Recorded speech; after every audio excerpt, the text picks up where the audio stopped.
Bienvenidos. En el cine mexicano, no solo brillaron grandes estrellas individuales, también surgieron familias enteras que marcaron época con su talento. Estas dinastías nos han regalado actores, directores y productores que han dejado huella en la pantalla grande. Acompáñame en este recorrido para conocer a las dinastías más importantes del cine mexicano. Comencemos. Los hermanos Soler forman parte de la dinastía más importante en la historia del cine mexicano, principalmente porque dejaron una huella imborrable en la época de oro. Cada uno tenía una personalidad diferente, colocándose como primeros actores. Todos los hermanos adoptaron el apellido Soler como nombre artístico en honor a su abuelo materno, Antonio Soler. Cada uno de los Soler tenía su propio estilo y personalidad, pero juntos formaron la dinastía. Sus padres, Domingo Díaz García e Irene Pavía Soler, eran actores de teatro que habían emigrado de España a México en 1895 para realizar varias presentaciones en el país. La familia se dedicó al teatro ambulante, lo que expuso a los hermanos al mundo del espectáculo desde una edad temprana. De los 8 hermanos, solo 5 se dedicaron a la actuación, siendo Fernando, Andrés, Domingo, Julián y Mercedes quienes realizaron proyectos cinematográficos. Irene, Gloria y Elvira prefirieron mantenerse alejadas de la actuación. Debido a las constantes giras, todos los hijos nacieron en diferentes partes del país. Tras crecer la familia, decidieron establecerse en la Ciudad de México. Pero la inestabilidad política y social que había en todo el país los hizo tomar la decisión de emigrar a los Estados Unidos, específicamente a Los Ángeles, California. Es aquí donde los hermanos mayores formaron el Cuarteto Infantil Soler, adoptando el apellido de su madre. Presentaban pequeñas obras teatrales y actos cómicos. Los primeros contactos con la pantalla grande fueron en Hollywood, cuando Fernando e Irene incursionaron en el cine mudo. Fernando Soler fue un actor, guionista, productor de teatro y director de cine. Fue y es considerado por muchos el mejor actor de Latinoamérica. En 1922, Fernando e Irene Soler ingresaron a los sets cinematográficos de Hollywood, participando en su primera película, The Spanish Jade. Pero su vocación estaba en el teatro, y en 1923 formó su propia compañía en La Habana, Cuba, junto a sus hermanos, recorriendo la mayor parte del continente americano. La compañía se presentó por primera vez en la Ciudad de México en 1925, sorprendiendo al público y a la crítica, pues hacían pequeñas zarzuelas, numerosos musicales humorísticos, bailables y sketches. En 1932 viajó a España para debutar en el Teatro Infanta Beatriz de Madrid, con la obra El amigo Teddy, puesta en escena que logró un gran éxito. En 1934 regresó a México presentando la obra Judas en el Teatro Virginia Fábregas y actuó en la película Chucho el Roto, que marcó el inicio de su prolífica carrera como actor en la industria del cine, empezando a crecer su popularidad como la espuma. En 1946, Fernando Soler se casó con Sagrario Gómez Seco, mejor conocida como Sagra del Río, quien era española y se nacionalizó mexicana. Fue una de las parejas más estables en aquel entonces. Su conexión trascendió más allá de la pantalla. Fueron compañeros de vida y de escena, trabajando juntos en varias películas y presentaciones teatrales. Durante los años 30 y 40, Soler se consolidó como uno de los pilares del cine mexicano, participando en numerosas producciones que hoy se consideran clásicas. Su habilidad para la comedia, así como para los roles más serios y dramáticos, le ganó el respeto y la admiración tanto del público como de sus colegas. Además de su trabajo como actor, también dejó huella como director y guionista, demostrando su versatilidad y profundidad artística en películas como La oveja negra y No desearás la mujer de tu hijo, una tremenda actuación donde ganó el Ariel como mejor actor en 1951. A partir de los años 50, fue adaptando su físico a los nuevos personajes que se le ofrecían, tanto del espacio provinciano como del ambiente de la gran ciudad. A comienzos de los años 60, trabajó en España en El amor de los amores, en 1961, de Juan de Orduña, y recibió la Perla del Cantábrico en el Festival de San Sebastián por su trabajo en Pueblito de Emilio Fernández, filmando un total de 106 películas, siendo en algunas de ellas productor, director y guionista. En 1977, filmaría su última película, El lugar sin límites, a los 82 años, y en 1979 estaba contemplado para su participación en la película La tía Alejandra, de Arturo Ripstein, pero su hospitalización y muerte impidieron que dicho proyecto se llevara a cabo. El 24 de octubre de 1979 murió, dejando a su amada Sagra, quien en 1989, en la Ciudad de México, a los 77 años, falleció. La actriz, sin hijos y sin haber buscado otra pareja, llevó consigo el legado y la memoria de un amor que trascendió en el tiempo. Andrés Díaz Pavía nació en Saltillo, Coahuila, el 18 de noviembre de 1898. Fue el segundo de la dinastía. Al inicio de su carrera en el cine, interpretó solo papeles secundarios, lo que le sirvió para madurar sus técnicas de actuación y convertirse no solo en uno de los mejores actores de la época, sino también en un gran maestro. Ya en los años 40, empezó a interpretar papeles de mayor importancia, como en Doña Bárbara con María Félix, El Gran Calavera en 1949 con su hermano Fernando, y otras muchas.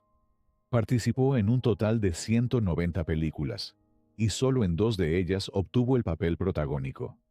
Nunca se casó ni tuvo hijos. Respecto a ese tema, Andrés decía: el hombre se casa cuando no tiene algo importante que hacer, y como yo, siempre he estado muy ocupado. Se le conocía como un actor muy disciplinado y entregado. Se decía que estaba enamorado de su profesión, entregándose completamente a ella. Se rumora que salió con las actrices Magda Guzmán y Evangelina Elizondo. Lo que sí se confirmó fue la adopción de una niña llamada Gloria Jordán. Llegó a tener una de las colecciones de elefantes más grandes e importantes de México. Su fascinación comenzó cuando los veía desde pequeño en los circos, y los fue coleccionando a través de los años y sus viajes a diferentes países. Cuando falleció, sus hermanos donaron la colección al Museo del Elefante de la Ciudad de México. 3 meses antes de partir, filmó su última película, El hermano Capulina, al lado de Gaspar Enaine. Era miembro de la Asociación Nacional de Actores. Jorge Negrete, Esquilla y Adolfo Ruiz Cortines tuvieron la idea de crear una escuela para formar nuevos actores, proponiéndole a Andrés Soler ser el encargado. Así fue como se fundó el Centro de Arte Escénico del Instituto Andrés Soler, en una casona de la colonia Roma. En sus inicios, Fernando Soler era el director, pero por la carga de trabajo, Andrés lo sustituyó, y por 19 años fue quien formó a varias de las estrellas como María Antonieta La Chilindrina, Verónica Castro, Julio Alemán, Daniela Romo, Alberto Estrella, Angélica María, Ana Luisa Pelufo, Héctor Suárez y Ana Berta Espín, entre muchos otros. Andrés Soler, además de participar en la radio y la pantalla chica, también dirigió algunas películas en el cine. Partió el 26 de julio de 1969 a los 70 años de edad. Su hija Gloria se encargó de dar la noticia a todos sus familiares. Domingo Díaz Pavía nació el 17 de abril de 1901 en Chilpancingo de los Bravo Guerrero. Fue el cuarto hijo de la dinastía. Al igual que sus hermanos, destacó por su calidad actoral. En 1923, junto con Fernando, recorrieron en su compañía de teatro varias ciudades de España, México y Sudamérica. 10 años más tarde, inició su carrera como actor de cine, debutando en la película La Mujer del Puerto con Andrea Palma y Esther Fernández. En 1935, protagonizó a Doroteo Arango en la película llamada Vámonos con Pancho Villa. La película estuvo basada en la novela de Rafael Muñoz, autor de la novela en la que se inspiró la cinta. El escritor, quien tuvo contacto con el verdadero Villa durante la época de la lucha armada, reconoció en el actor una habilidad excepcional para representarlo, por lo que colaboró con Domingo en la preparación de sus diálogos, los cuales eran sumamente precisos.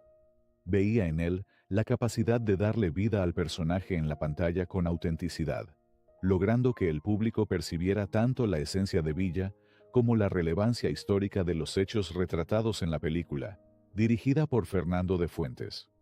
En 1946, ganó el premio Ariel como mejor actor por la película La Barranca.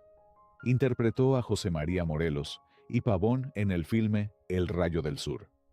Se casó con la actriz Margarita Cortés Tamariz, con quien procreó a su única hija llamada Nayeli, quien falleció a los 11 años tras ser arrollada por un auto. Esta tragedia marcó la vida de Domingo, causándole un duro golpe del que nunca logró sobreponerse, lo que afectó su salud, haciendo que se viera avejentado con respecto a su edad. Se refugiaba en su casa de Acapulco, ausentándose por largas temporadas del cine. El 13 de junio de 1961, a los 60 años de edad, falleció en su casa del puerto por un infarto. Sus restos se trasladaron a Ciudad de México, donde se le rindió un homenaje. Fue el primero de la dinastía en partir.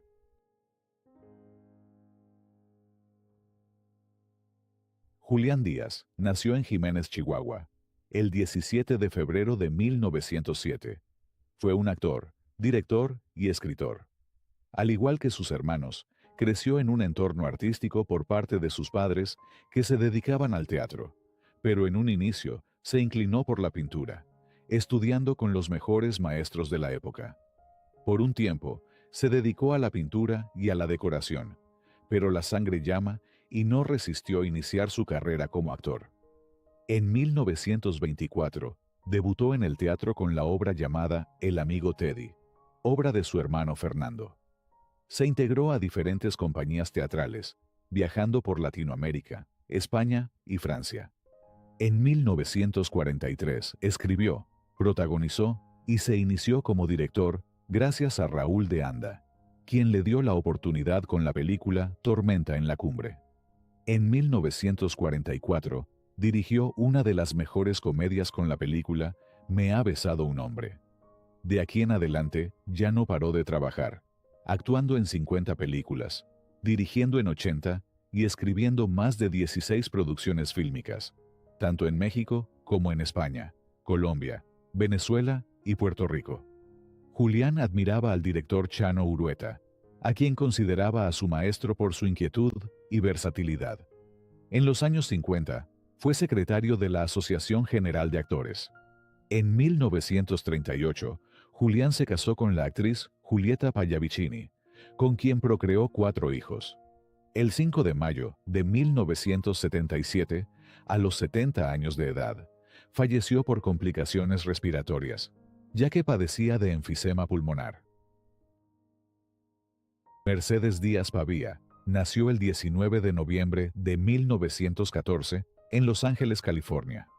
Fue la hija menor.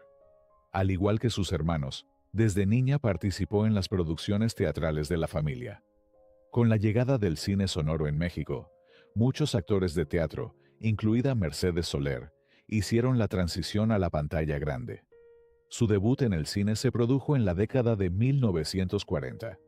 A diferencia de sus hermanos, que rápidamente se convirtieron en estrellas de cine, Mercedes tuvo una carrera más modesta, participando principalmente en papeles secundarios. A pesar de esto, su talento y su presencia en la pantalla no pasaron desapercibidos. Mercedes se casó en 1937 con Alejandro Chiangerotti, con quien permaneció casada por 34 años hasta el día de su muerte.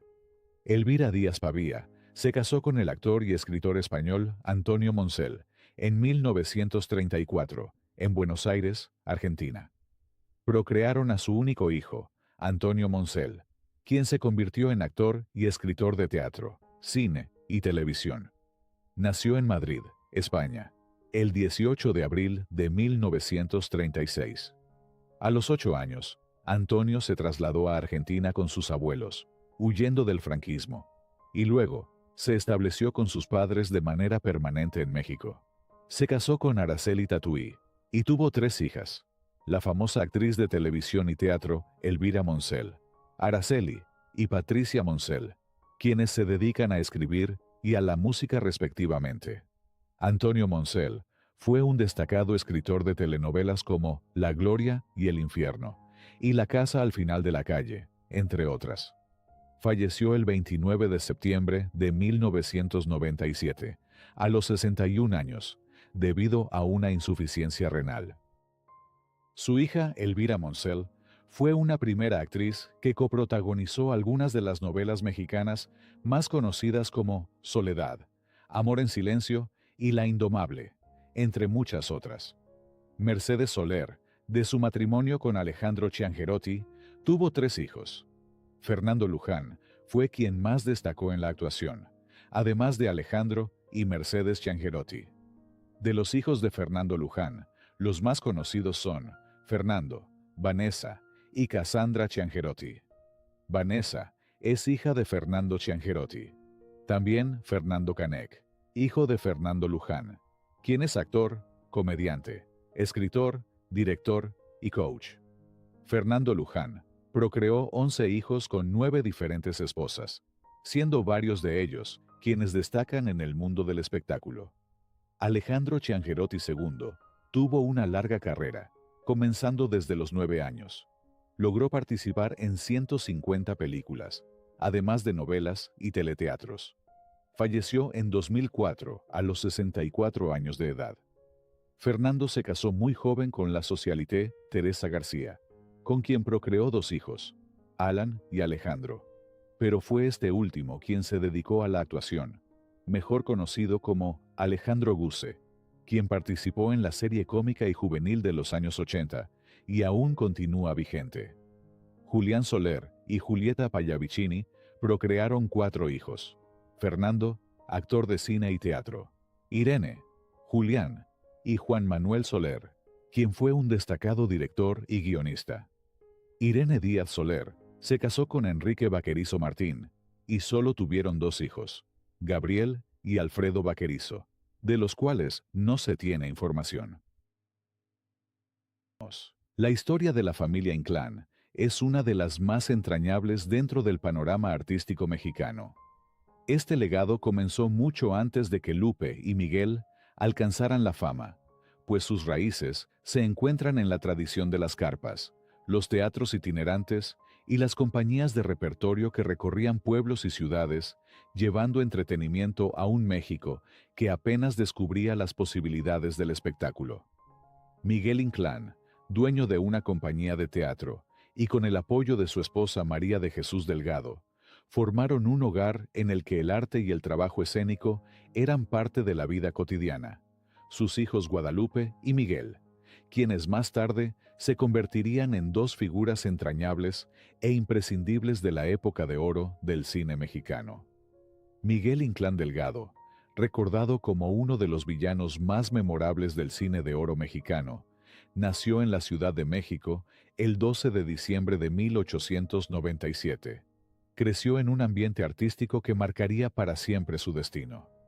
Su hermana, la célebre actriz Lupe Inclán, se especializó en la comedia, mientras que él se inclinó hacia personajes intensos, complejos y, en la mayoría de los casos, temidos por el público.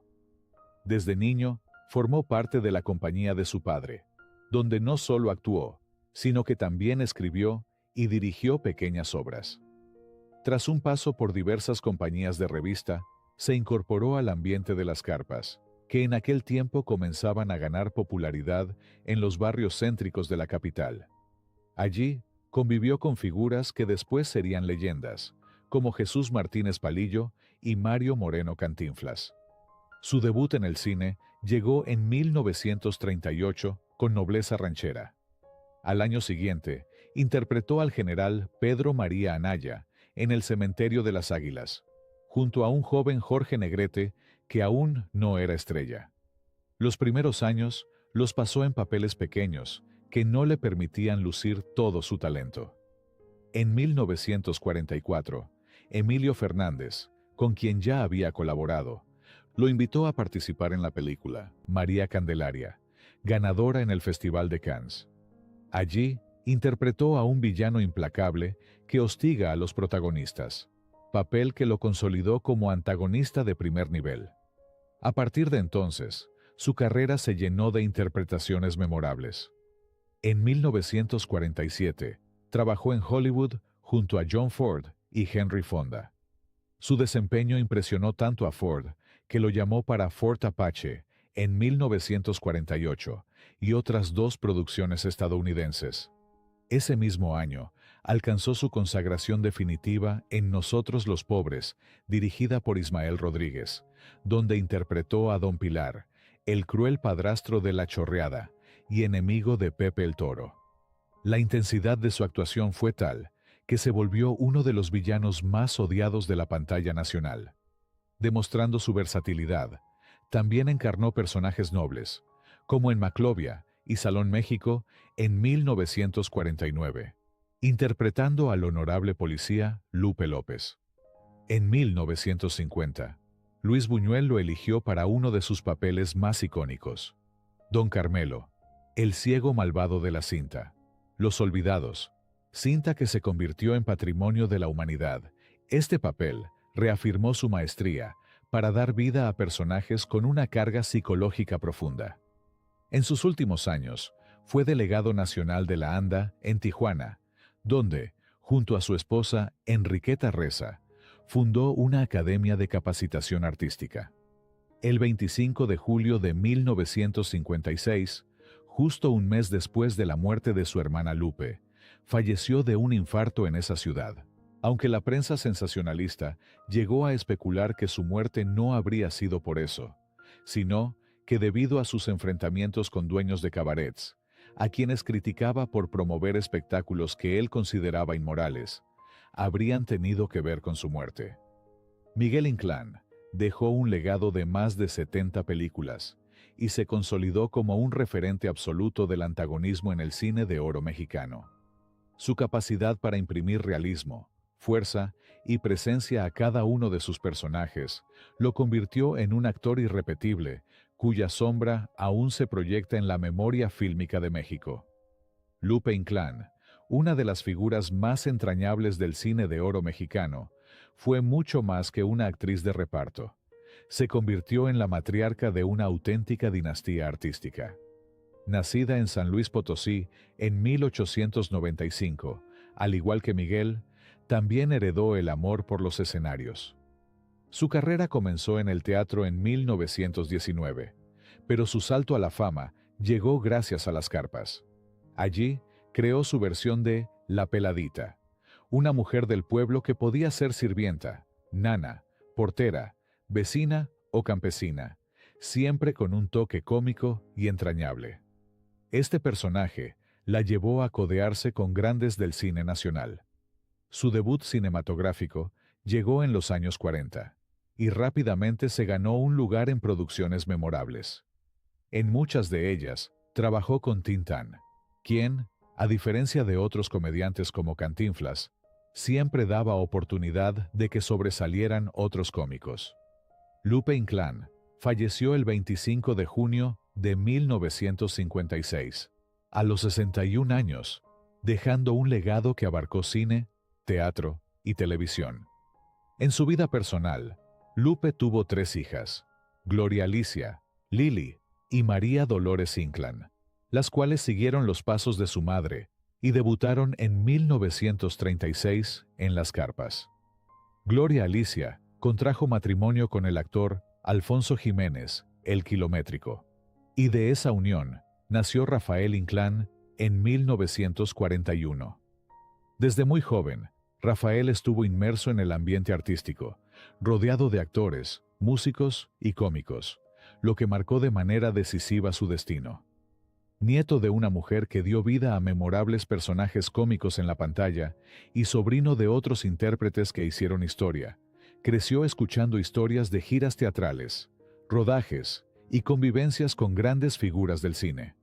Su carrera comenzó en los escenarios teatrales, pero alcanzó gran popularidad en el cine durante las décadas de 1970 y 1980 como uno de los máximos exponentes del llamado cine de ficheras, género que, aunque criticado, le dio proyección masiva.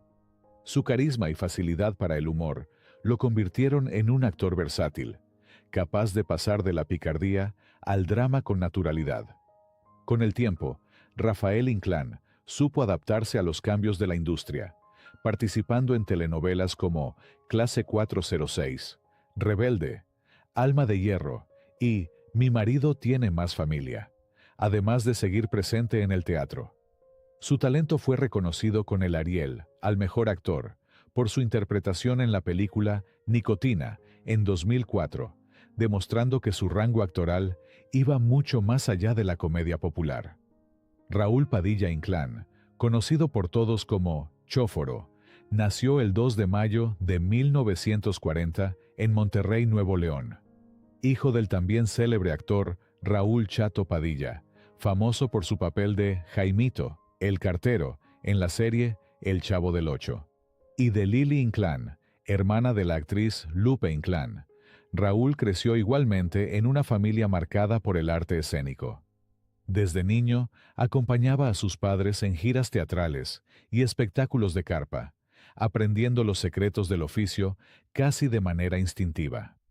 Su apodo, Chóforo, le acompañó toda su vida artística y se convirtió en parte de su identidad. Participó tanto en cine como en televisión, especialmente en comedias y programas populares, destacando por su simpatía y capacidad para conectar con el público. Continuando con la dinastía, otros de sus miembros fue Juan Alfonso Zayas Inclán, hijo de María Dolores Inclán, y el músico Alfonso Zayas Cetina. Nació en Tulancingo, Hidalgo, el 30 de junio de 1941 y murió en la Ciudad de México el 8 de julio de 2021. Fue uno de los rostros más populares de la comedia picaresca y del llamado cine de ficheras en los 70 y 80, encarnando al albur y la doble intención que lo volvió taquillero y ubicuo en televisión y cine. Sus primeros pasos fueron en el teatro de revista y las carpas que recorrían el país, y muy pronto dio el salto a la televisión. En 1969 se volvió un rostro querido del público al lado de María Victoria en la serie La criada bien criada. A la par, aparecía en programas de comedia con Alejandro Suárez y en cintas de María Elena Velasco. En cine, su filmografía se remonta a Piernas de Oro, en 1958, y a partir de los 70, su presencia se volvió constante. En la gran pantalla se consolidó en las sexy comedias que dominaron la taquilla popular. La Pulquería y sus secuelas, El Día de los Albañiles, Saga, Los Verduleros, El Ratero de la Vecindad, Tres Lancheros muy picudos, entre decenas más. Estas películas, discutidas por la crítica y amadas por el público, lo colocaron como figura central de un fenómeno comercial que mezclaba albures, enredos y erotismo con ambientes urbanos muy reconocibles. Zayas alternó esa faceta con trabajo televisivo constante. Desde 2000, viajó con regularidad a Miami para participar en sketches de Sábado Gigante con Don Francisco, donde celebró 15 años de colaboración. En México, apareció en telenovelas y series como Vecinos. Aún en su madurez, mantuvo actividad en pantalla, con su último crédito cinematográfico en 2017. En lo personal, tuvo varios matrimonios y 3 hijos. Uno de ellos, Alfonso Zayas Jr., también es actor. La etapa más dolorosa de su vida la marcó la muerte de su primogénito en un accidente de helicóptero en 2005, suceso del que habló años después y que, según crónicas periodísticas, lo afectó profundamente. Falleció a los 80 años. Su familia comunicó la noticia y realizó un velorio privado. Diversos medios reportaron que la causa fue un paro, insuficiencia respiratoria. Sus restos fueron sepultados en el Panteón Jardín de la Ciudad de México. El coronel porfirista Emilio Fernández Garza, de origen español, Contrajo matrimonio en 1904 con Sara Romo, mujer perteneciente a la tribu de los Kikapú. La familia de ella nunca aprobó la unión, pues Emilio no pertenecía a su etnia. Ese mismo entorno familiar vio también casarse al hermano de Emilio, el coronel Fernando Fernández Garza, con Eloísa Reyes de 16 años. De ese matrimonio nació Fernando Fernández Reyes. Según los relatos familiares, cuando Emilio tenía 9 años, sorprendió a su madre con un hombre que no era su padre. Se sintió traicionado, tomó justicia por su mano y le disparó. Abrumado por la culpa, se escondió en un pozo por 2 días, mientras su madre huyó. Años después, se supo que ella había emigrado a Estados Unidos y trabajaba en una tienda de ropa. Emilio quedó bajo el cuidado de su abuela paterna. En 1918, la viruela cobró la vida a Fernando Fernández, hermano del padre de Emilio, dejando desamparados a Eloísa y a su hijo Fernando. El golpe más duro para Emilio llegó cuando su padre se casó con la viuda de su propio hermano. Su tía pasó a ser su madrastra y su primo, su hermanastro. La inestabilidad del país empujó a la familia a mudarse primero a Monterrey, Nuevo León, y más tarde a Oaxaca. Además de Emilio y Fernando, la familia creció con otros 9 hijos. La niñez de los Fernández fue áspera. Hubo que racionar la comida, la ropa y la disciplina, marcada por la formación militar del padre. Fue rígida y severa. Sin más preámbulo, pasemos a conocer, una a una, las biografías de esta familia que dejó huella en la historia del cine mexicano. Emilio Fernández Romo, inmortalizado en la historia del cine como el Indio Fernández, nació el 26 de marzo de 1904 en Mineral del Hondo, Sabinas, Coahuila. Creció en un ambiente donde la disciplina militar y el temple de su madre moldearon un carácter recio, impulsivo y orgulloso. Desde joven, su vida estuvo llena de episodios casi legendarios. En 1920, Emilio ingresó al colegio militar, donde se formó como capitán primero de artillería.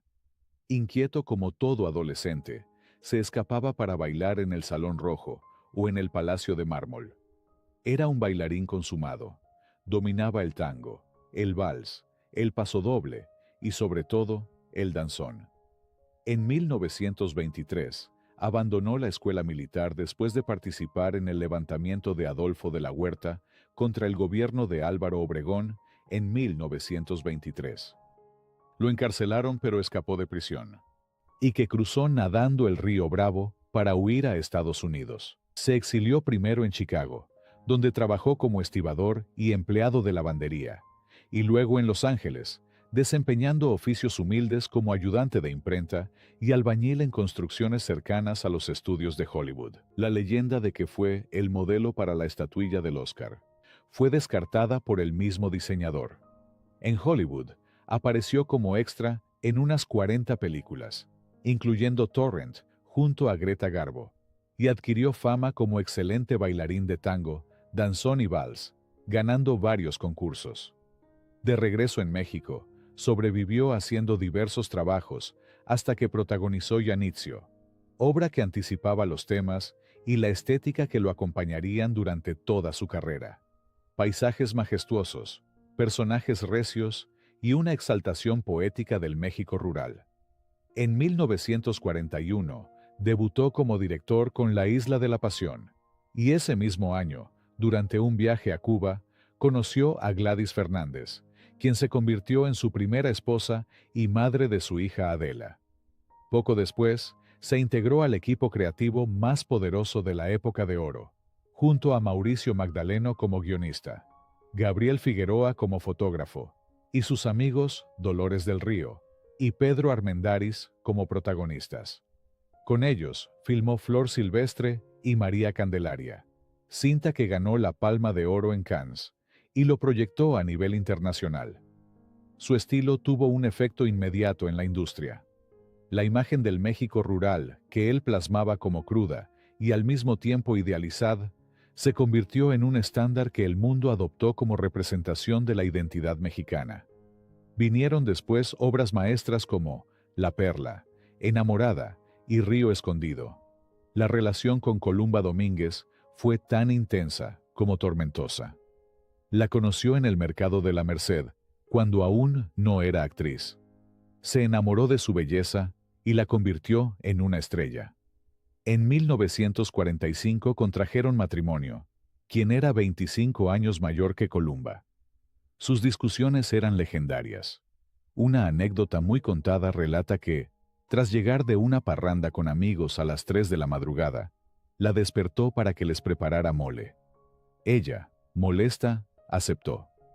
Días después, cuando Emilio preguntó por su gallo más preciado, Columba respondió con ironía: «¿Querías mole, no?». En 1952, tuvieron una hija llamada Jacaranda, quien murió a la edad de 25 años, tras caer de un tercer piso en la colonia Cuauhtémoc, en la Ciudad de México, donde vivía con una amiga. En la segunda mitad de los años 50, su carrera como director comenzó a declinar. Volvió a la actuación, participando en películas como La cucaracha y La bandida, y en numerosas producciones nacionales y extranjeras. Aunque seguía trabajando, ya no ocupaba el lugar de privilegio que había tenido como director. En los años 70, vivió uno de los episodios más oscuros de su vida. Fue encarcelado en Torreón, tras ser hallado culpable de la muerte de un agricultor. Aunque la condena no fue larga, su imagen pública se vio severamente afectada. En sus últimos años, su carácter indomable lo llevó a negar el ocaso de su carrera. Retirado en su famosa casa fortaleza de Coyoacán, una construcción imponente de piedra que él mismo ayudó a levantar. Murió el 6 de agosto de 1986, en la misma habitación de su fortaleza, en la soledad que marcó sus últimos tiempos. Emilio tenía un método muy personal para elegir a los extras de sus películas. Recorría calles, mercados y pueblos buscando rostros y personalidades auténticas que encajaran con su visión. Cuando alguien llamaba su atención, se acercaba directamente para invitarlo a participar, confiando siempre en su intuición más que en castings formales. Su ambiente de rodaje era cercano y casi familiar, lo que hacía que la gente común se sintiera parte de algo especial.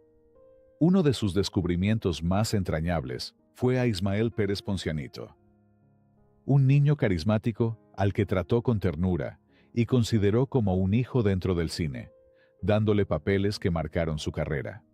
Gracias a este instinto y a su trato humano, Fernández llenó sus películas de un realismo único que sigue siendo parte esencial de su legado. Emilio Fernández no solo fue uno de los directores y actores más influyentes del cine mexicano, sino también una figura envuelta en un halo de polémicas, escándalos y leyendas que han sobrevivido tanto como sus películas. Se le relacionó con mujeres bellas y famosas, romances que a menudo terminaban de forma tormentosa. Se cuenta que su temperamento celoso y dominante provocaba rupturas escandalosas, y que en más de una ocasión protagonizó escenas públicas que reforzaron su fama de hombre iracundo. Otra polémica que lo persiguió fue su manera de dirigir en los rodajes. Exigente al extremo, temperamental y a veces autoritario. Actores y técnicos relataron que, aunque podía ser generoso y protector, también explotaba en arranques de furia que asustaban a todo el set. Sin embargo, ese mismo carácter se traducía en obras de gran intensidad visual y emocional, que lo convirtieron en uno de los cineastas más reconocidos a nivel mundial. Fernando Fernández, recordado como el crooner de México, fue una de las figuras más queridas y versátiles de la música y el cine en la época de oro. Nació como Fernando Fernández Reyes, el 9 de noviembre de 1916, hermanastro del célebre director Emilio Fernández, y medio hermano del actor Jaime Fernández, además de tío del productor Rolando Fernández, esposo de Rosa Gloria Chagoyán. Desde niño, mostró una sensibilidad artística especial. Cantaba, imitaba sonidos, dibujaba y se inspiraba en escenas cotidianas, como sus paseos en ferrocarril. Su debut ante un micrófono ocurrió en 1933 en la emisora de Nuevo León. En 1936, Emilio Tuero lo recomendó para ingresar a la XEW, donde destacó con su voz aterciopelada. Fue Pedro de Lille quien lo bautizó como el primer crooner de América, término usado en Estados Unidos para cantantes de voz suave y melódica que interpretaban con cercanía y susurro. Fernando conquistó todos los escenarios posibles de su tiempo: radio, discos, cabaret, cine y más tarde televisión. En 1939, protagonizó junto a la cantante Lupita Palomera la primera boda transmitida por radio en México, un evento que incluso llegó a escucharse en Cuba. Con ella, tuvo 3 hijas: Lupita, Luisa Fernanda y Lorenza. En el cabaret, se volvió figura estelar, especialmente en espacios como el Waikiki, y en el cine debutó en 1941, con La Vuelta del Charro Negro. Su filmografía incluyó cerca de 67 películas, muchas dentro del llamado cine de arrabal y cabaret popularizado por Juan Orol, donde brilló como galán de rumberas y protagonista de historias intensas y trágicas. Su pareja artística más recordada fue Meche Barba, con quien filmó más de una decena de cintas como Amor de la Calle, Amor Vendido, Salón de Baile, Cuando los hijos pecan y Ambiciosa. La química profesional se volvió sentimental, aun cuando Fernando estaba casado con Lupita. De esa relación nació su hijo Fernando Fernández Barba. La relación no se formalizó. Fernando nunca se separó de Palomera, y el romance con Meche quedó como una historia paralela a su matrimonio. Fernando interpretó y popularizó canciones que hoy son clásicos del bolero arrabalero. También dio vida a temas creados por compositores como Gonzalo Curiel, Agustín Lara, María Grieber y César Portillo de la Luz. Fue uno de los pocos artistas mexicanos que en su época alcanzó éxito simultáneo en radio, cine, discos y giras internacionales. En televisión, apareció en programas como Sábados con Saldaña en los años 70, y en los 80 ofreció sus últimas presentaciones públicas en el Teatro Blanquita. A pesar de retirarse gradualmente del medio, siempre conservó su voz y carisma. Pasaba sus días en su casa del Pedregal, rodeado de recuerdos y fotografías, orgulloso del legado de sus hermanos y de su propia trayectoria. El 24 de noviembre de 1999, a los 83 años, murió de un infarto. Su legado abarca 6 décadas de trabajo en las que dejó huella como cantante, actor y director, con un estilo único que marcó un antes y un después en la música popular mexicana. Nicolás Jaime Fernández Reyes. Nació el 6 de diciembre de 1927. Antes de pisar un set como actor, Jaime se desempeñó en la parte técnica de la radio, trabajando como operador y especialista en efectos sonoros para estaciones de gran renombre. Ese trabajo tras bambalinas lo familiarizó con el mundo del entretenimiento y le abrió las puertas a sus primeros contactos en la industria cinematográfica. Su debut en la gran pantalla fue como extra en la segunda versión de Allá en el Rancho Grande, en 1948, dirigida por Fernando de Fuentes. Su primo, Emilio Fernández, reconociendo su talento y disciplina, comenzó a incluirlo en pequeños papeles en sus películas. Con el tiempo, le ofreció la oportunidad de coprotagonizar Las Islas Marías junto a Pedro Infante, un paso determinante para que Jaime fuera visto como un actor con potencial. Sin embargo, y a pesar del impulso inicial que le dio Emilio, Jaime logró abrirse camino por mérito propio, atrayendo la atención de directores de gran prestigio como Roberto Gabaldón, quien lo incluyó en El Rebozo de Soledad en 1952. Esta actuación le valió su primer premio Ariel. Ese mismo año, el célebre director español Luis Buñuel le confió el papel de Viernes en Robinson Crusoe, una interpretación que lo colocó en el radar internacional y le otorgó reconocimiento fuera de México. Poco después, protagonizó La Rebelión de los Colgados, dirigida por Emilio, una película aclamada por la crítica y el público que le dio su tercer Ariel. Jaime consolidó su posición como uno de los actores más respetados de su generación. No obstante, la relación con Emilio Fernández, que parecía ser una sólida alianza artística y familiar, se tornó complicada. La fuerte personalidad de ambos, sumada a sus egos profesionales, provocó constantes discusiones y enfrentamientos en los rodajes. Sus pleitos eran tan frecuentes que, en ocasiones, se necesitaba la presencia de personas que actuaran como mediadores para evitar que la tensión pasara a mayores. Finalmente, tras la rebelión de los Colgados, ambos decidieron no volver a trabajar juntos, manteniendo un distanciamiento de más de 2 décadas. A partir de 1965, Jaime inició una etapa diferente en su vida al involucrarse en la defensa de los derechos de sus compañeros actores.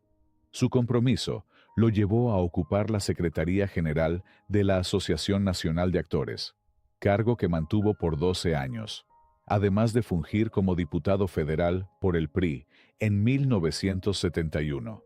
Sin embargo, su gestión en la ANDA no estuvo exenta de polémica. Muchos lo acusaron de ejercer un liderazgo autoritario, de prolongar su permanencia en el cargo más allá de lo deseable, y de mostrar poca efectividad para defender ciertos intereses gremiales. Estas tensiones internas provocaron la división del sindicato y el surgimiento del Sindicato de Actores Independientes, lo que marcó una ruptura importante en la cohesión del gremio. Tras dejar los cargos sindicales y políticos, Jaime retomó la actuación en cine, televisión y videohomes, y también exploró la dirección cinematográfica. Entre 1978 y 1984, dirigió 8 largometrajes, siendo Las Golfas del Talón su ópera prima. Aunque como realizador no alcanzó la misma fama que como actor, demostró su interés por narrar historias desde su propia visión creativa. En total, filmó más de 180 películas. En 1996, la ANDA le otorgó la medalla Eduardo Arosamena por 50 años de trayectoria artística. Se casó en 2 ocasiones. Falleció el 15 de abril de 2005 de un paro cardíaco en la Ciudad de México a los 77 años de edad. El actor se encontraba en las instalaciones de Televisa San Ángel, en una junta con los delegados de la ANDA, en la que fungía como coordinador general, cuando le sobrevino un infarto. Falleció a las 11:30 de la mañana en la clínica número 8 del Instituto Mexicano del Seguro Social. Tenía problemas coronarios y diabetes. El nombre de este extraordinario primer actor está escrito con letras de oro en la historia del cine y la televisión mexicana. Rogelio Donaciano Fernández Reyes, conocido como el hermano silencioso de la famosa dinastía, fue actor de la época de oro del cine mexicano. Nació en Oaxaca de Juárez en 1922 y murió en Ciudad de México el 11 de julio de 1957, con apenas 35 años. Sobre la causa de muerte, se dice que fue de un infarto y otras que de cirrosis hepática. Rogelio llegó al cine de la mano de Emilio, que lo convocó para pequeños papeles y repartos en sus películas.